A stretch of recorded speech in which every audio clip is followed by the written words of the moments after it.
So itong trabaho natin ngayon guys, alas 6 na ng hapon o paggabi na.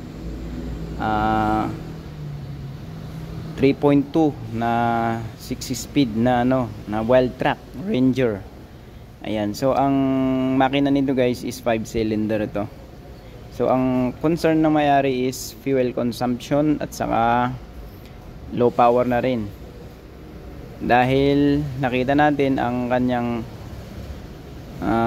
AGR at turbo is grabe, napakadumi na guys. So kailangan lang natin linisan muna yan para maibalik natin sa, hindi naman siguro maibabalik sa 100%, pero guys at least ano pa rin, nasa 95, ganon lang naman. Hindi, kumbaga real talk lang naman. Hindi natin sinasabi na pag nilinis ko yan babalik yan as is from kasa. So may kalumaan na din ang sasakyan guys. So yun lang.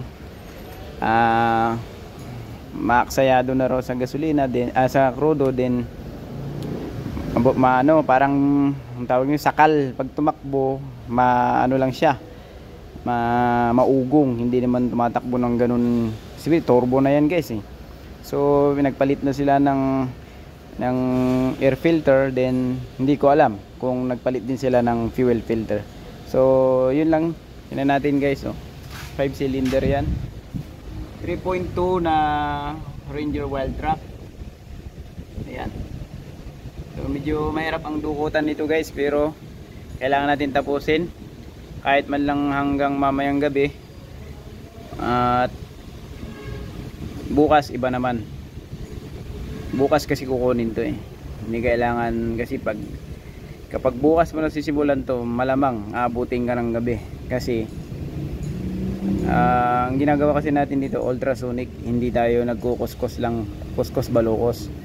So pag kuskus balukos, kahit nga kahit na dyan na lang yan kaso yung problema hindi ganun, baka lang konti lang yung mag-improve sa kanya.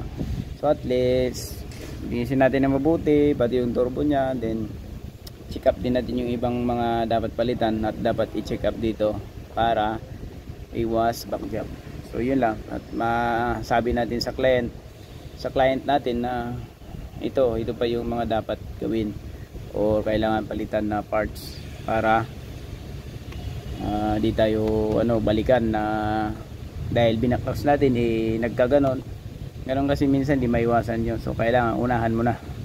So ito lang guys, shout out sa mga sa mga Lodi, mga boss natin dyan na kapag nahihirapan tayo ay may tumutulong sa atin.